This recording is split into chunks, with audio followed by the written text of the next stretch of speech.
Law 47. Do not go past the mark you aimed for. In victory, learn when to stop. Judgment. The moment of victory is often the moment of greatest peril. In the heat of victory, arrogance and overconfidence can push you past the goal you had aimed for, and by going too far, you make more enemies than you defeat. Do not allow success to go to your head.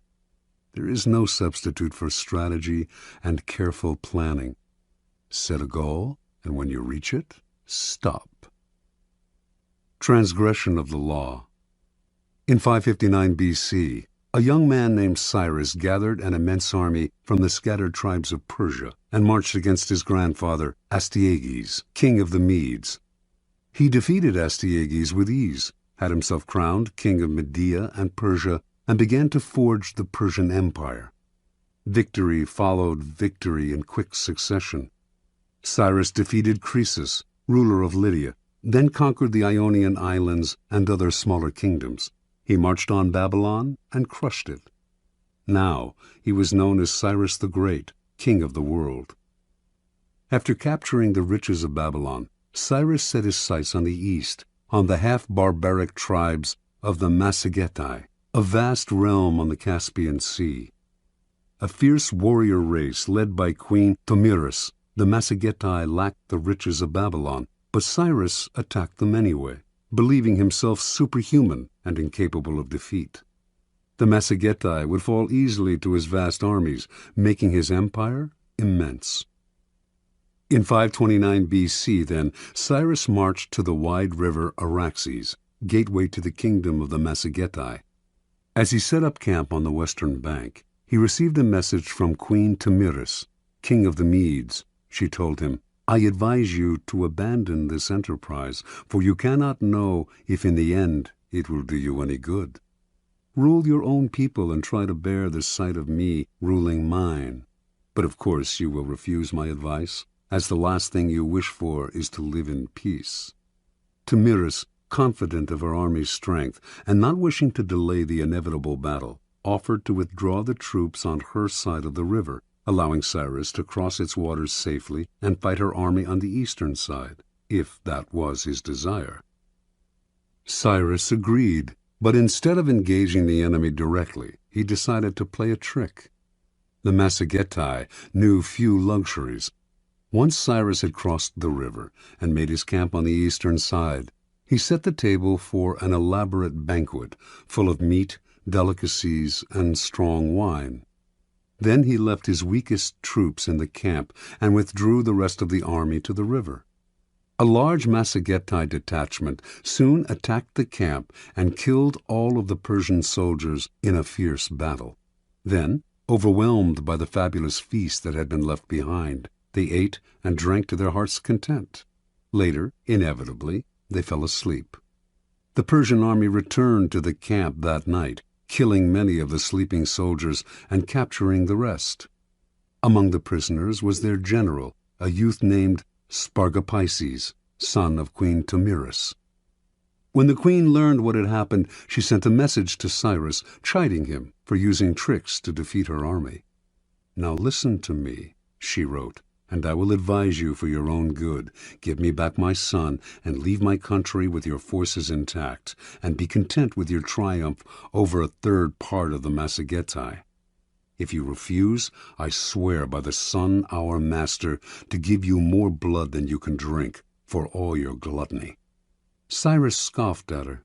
He would not release her son. He would crush these barbarians. The queen's son, seeing he would not be released, could not stand the humiliation, and so he killed himself. The news of her son's death overwhelmed Tomyris.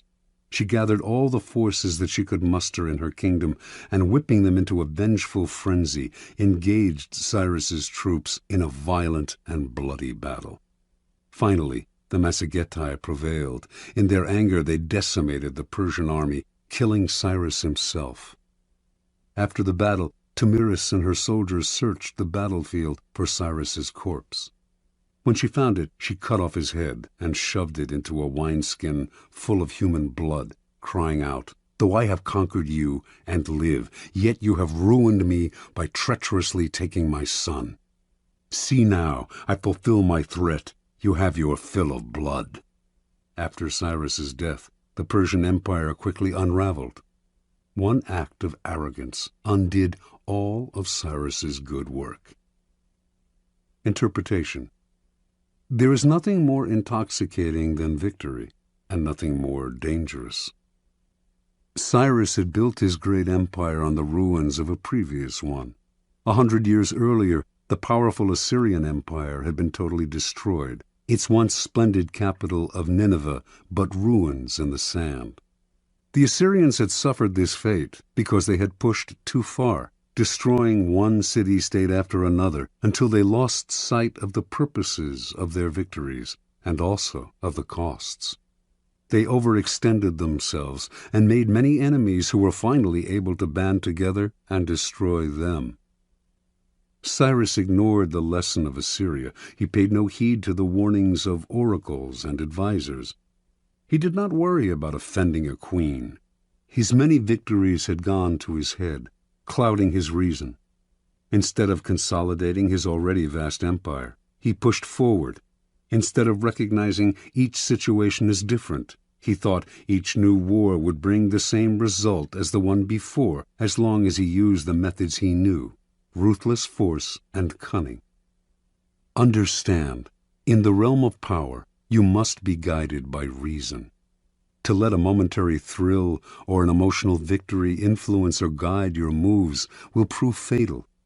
When you attain success, step back. Be cautious. When you gain victory, understand the part played by the particular circumstances of a situation, and never simply repeat the same actions again and again. History is littered with the ruins of victorious empires and the corpses of leaders who could not learn to stop and consolidate their gains. Keys to power. Power has its own rhythms and patterns. Those who succeed at the game are the ones who control the patterns and vary them at will, keeping people off balance while they set the tempo. The essence of strategy is controlling what comes next, and the elation of victory can upset your ability to control what comes next in two ways. First, you owe your success to a pattern that you are apt to try to repeat. You will try to keep moving in the same direction without stopping to see whether this is still the direction that is best for you.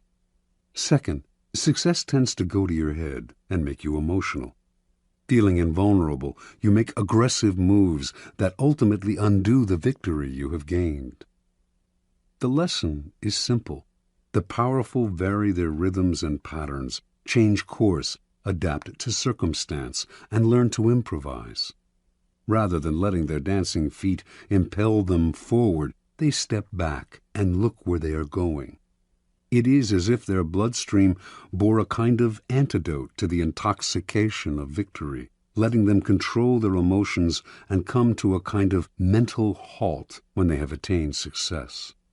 They steady themselves, give themselves the space to reflect on what has happened, examine the role of circumstance and luck in their success.